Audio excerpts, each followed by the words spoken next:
Hi everyone, I'm Vera, Head of Marketing here at Vox, and welcome to Vox Live and on Facebook Live. So I'm joined today by Mary and Claire from the Carrier Division.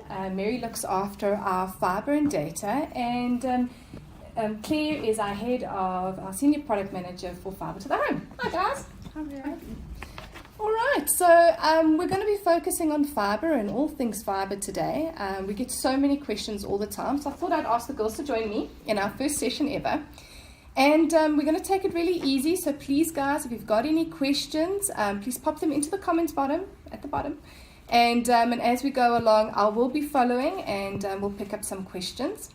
To kick things off, let's get an introduction into fibre. I think that there's been so much talk about it out there. So a lot of this you guys might already know, but yeah, let's get into it. So Claire, let's start with you. So tell us a little bit about fibre to the home, and then we're going to go into the differences between fibre to the home and fibre to the business. So yeah, let's start off with fibre to the home. So fibre to the home really is the fastest way to connect to the internet for the home environment today. It's really the delivery of communication signals using fibre optic cables as a form of technology, effectively enabling us to connect to the internet at the speed of light. Although it delivers really great fast speeds, it's not just about the speed, it's also about the stability. Fibre cables are not really susceptible to weather corrosion or theft, much like we're exposed to with ADSL and copper technology. Also with the amazing speeds that we can get on fibre, it enhances our internet experience, really giving us seamless streaming, online gaming with no lag, and we're able to connect multiple users as well as multiple devices in the home, all simultaneously, and all just enjoying a fantastic fast internet experience. Great. Mary, fibre to the business. I mean, it is different from fibre to the home, so just unpack that a little bit for us. So for fibre to the business, we use exactly the same last mile, being fibre.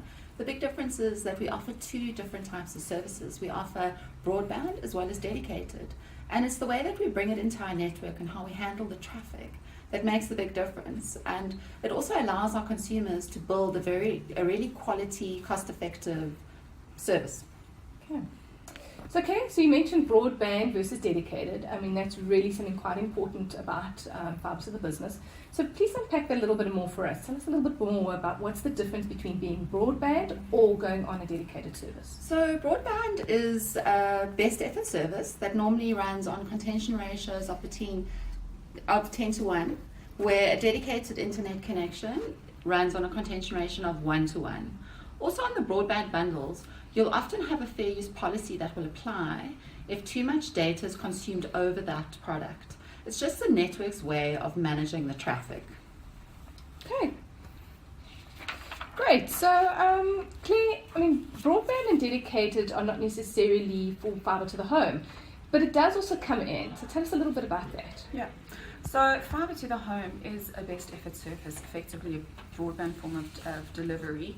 So as Mary mentioned, it is subject to some form of contention. It is not always specified that type of contention, so your delivery times may vary, obviously depending on how many people are connected to the network at the same time. So if you have 2 people connected to the internet versus 50 people connected to the internet at the same time, you're obviously going to have a better experience the less people they are connected. Best effort, however, doesn't only stop at contention. It also talks to uptime and availability. So the fibre network operators can't really guarantee us 100% uptime. So for example, if you have a fibre break within your home or there's a fibre break within the suburb, they can't commit to a specific time in order to resolve that fault, whatever it may be, for a number of reasons. So although they do work really hard to try and obviously get connectivity restored as quickly as possible, if you're running a business from home and internet connectivity is mission critical for you, it's obviously advised that you rather look at a fibre to the business service, or alternatively you just understand the risks of running your business on a fibre to the home connectivity. Okay. So I know when I stand around the Bri and they hear I work for Vox, everybody's so excited about fibre and what it can offer.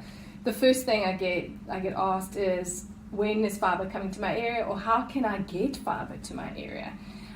So Claire, obviously always around the home Bri when these conversations happen, so let's talk about that. I mean, what is involved in getting fibre to an area? So really there are a number of fibre network operators. These are the people who are actually laying the physical infrastructure within our suburbs.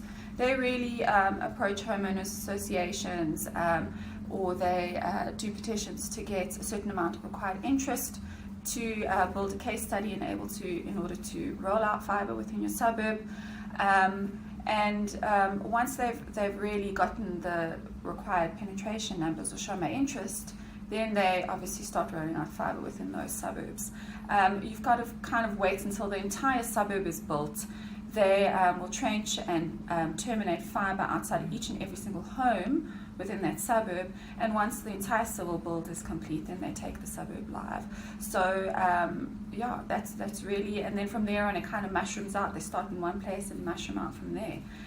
So we really just got to wait for those fibre network operators to come to us. Mainly they service the major metropolitan areas at this stage: Johannesburg, Pretoria, Durban, Cape Town and Bloemfontein. But this footprint is substantially growing. It is very aggressive. It's a complete land grab at the moment. So fibre is growing at a very rapid pace. Or land grab in a good way. Yes. Yes. Mary, fibre to the business does work a little bit differently. So tell us about that, because it's obviously going to a building and not necessarily a home. So Vox has a quite extensive coverage map. We also cover most of the major metros, as well as some smaller towns like Piet Retief, Ermelo, Bronkhorstspruit, Richards Bay. We will be lighting up some more towns closer to the end of the year. The nice thing about fibre to the business is you don't have to wait for the infrastructure providers to put fibre into your building. We will build to you. As long as you're within one of our coverage areas and 400 metres from a live fibre line, you can order fibre. Just your lead time will vary. So let's talk about that. I think that often comes up. People are so excited about this product. I think they're understanding that it does take time, but once you see the guy sort of breaking ground and getting in there, they don't understand often the times and what it takes to install. So again, I'm going to start off with Claire, because that's really where people see it. You're in your suburbs, you see the mesh along the road with the guys hitting, and hopefully it's not pipes or anything. It's always good stuff. But Claire, tell us about, why does it take anything from, it can be as much as a month up to even 12 months, and Mary will come back to you in a moment. So it really just depends on the size of the suburb. Suburb sizes vary. As we know, there can be suburbs as small as 1,500 homes versus suburbs that have 4,000, 5,000 homes.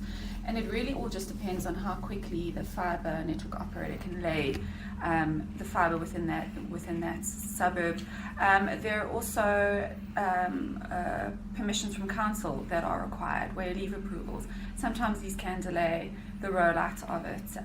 But once your suburb is live, really, from there on, to get that fibre line drawn from outside your property boundary into your home can be anything from 1 to 6 weeks, depending on which network operator you are feasible in your suburb. And then from there on, the ISP can take anything from a couple of hours to a couple of days to get you really connected to the internet. So the longest part of it is obviously the civil build within a fibre suburb. Mary, again, fibre to the business is always a little bit different, and those can really vary, obviously, depending on the building. So tell us a bit about that.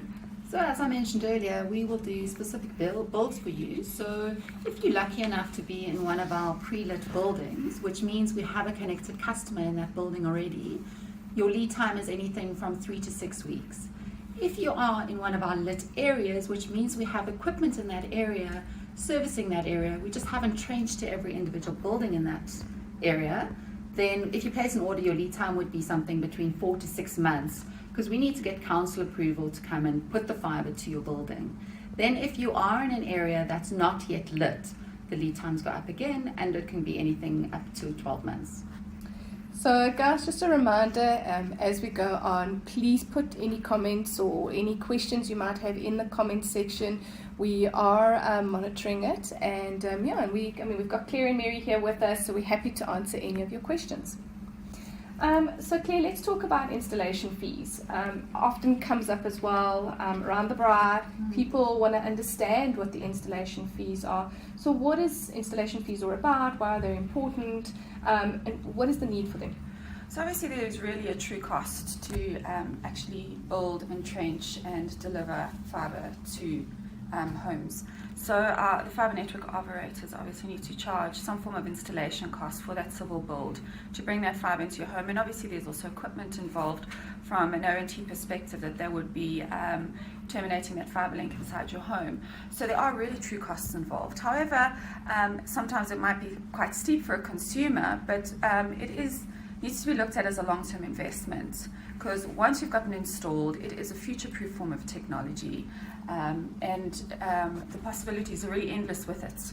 And you can enable services like Netflix and Showmax and do away with your high costs of a satellite service like DSTV. So you can do some form of cost savings by enabling various types of services on your fibre. So at the end of the day, it actually is beneficial to lay out that upfront cost and have it installed. And just as a sideline thing, bit of a shout out to our partners, Showmax. If you do sign up with Vox, Showmax actually just gets added to your bill. So it's actually a pretty cool added value. So anyway, talking about added values, I'm going to dive into that with Mary. And I mean, a business doesn't just want fibre. Business operates with so many levels. Vox, not to brag, we do have a wide suite of about 168 products and rising. But therefore, we're able to offer our clients so much more. So tell us about, coming on board with Vox, what are the bundles? What's the offerings? So we currently have broadband bundles that include voice and data. We have both capped and uncapped versions. They start at $2,499, which is really, really competitive. The uncapped bundles come with uncapped voice as well, which enables you to have a fixed cost for your company, which is great. And then the other product that we have is the dedicated services that you can buy on top of your bundle if you need. So if you need to run an MPLS service with your bundle, we can segment that portion of the link for you so that we can offer you quality on a portion of your link and broadband on the services that aren't as mission critical. Claire, fibre to the home. We also have some great bundles available. Vox does come originally out of the telecoms kind of stable. We've grown quite a lot. So what are the products that we can add on to, as an ISP coming with Vox, what are the products that are added values with us? Yeah, so similarly to FTDB, we also have bundles for fibre to the home. All our bundles, we include a Wi-Fi enabled router. As you know, everybody today, all devices need to be connected via Wi-Fi, so this enables you as a consumer in the home to create a Wi-Fi network within your home. And then we've also got some higher end bundles where we include voice services. So we've got our Vobi uncapped product, which is really an application where you can make calls, and it's for an unlimited amount of calls. So you can phone any South African destination, including cellular, for free really, and not have the worry of getting exorbitant usage bills and out of bundle bills. We also include a mobile data SIM card, so we just really want to ensure that you as a Vox customer are kept connected wherever you are, whether you're at home or whether you're on the road or on holiday or whatever that may be. So and also really competitively priced. So Claire's mentioned Vobi. You can download Vobi as well. Just go onto any app store, whether it be Android or iOS, and you can take a look at what Vobi does and all the great features. We also, if you want to, in the meantime, start checking out where the Vox is in your area.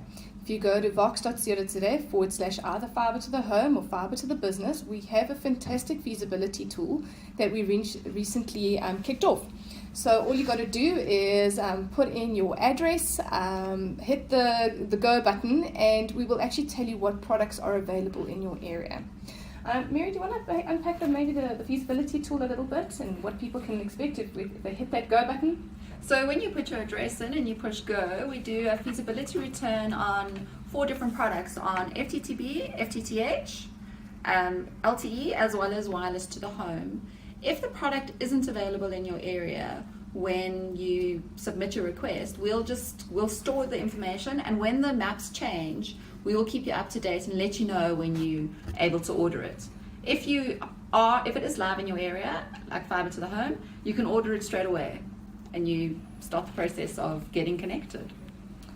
Okay, so I've got Vox. I know with us, when we first got our Fibre, we had no idea what our line speed should be. So we kind of took a bit of a guess what our line speed should be and what data we needed. And as time went on and we got a bit more familiar with it, we needed to upgrade. Claire, how easy is it to upgrade? If you maybe bought a package that was a bit too small because you were trying to feel your way through this thing, how easy is it? It's very easy, Vera. All the fibre links that are installed into your home, into each home, are gigabit capable.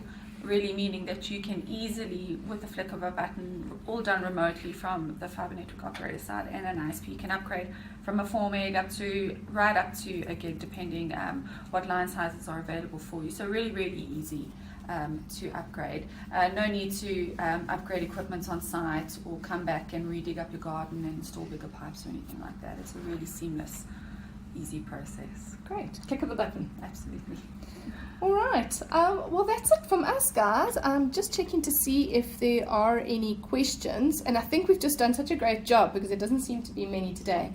But this Facebook Live will be available after this session as well. So if you've got any questions, we do have our trusty little social media gurus that will be available and online that are happy to answer any questions, as well as Claire or myself or Mary.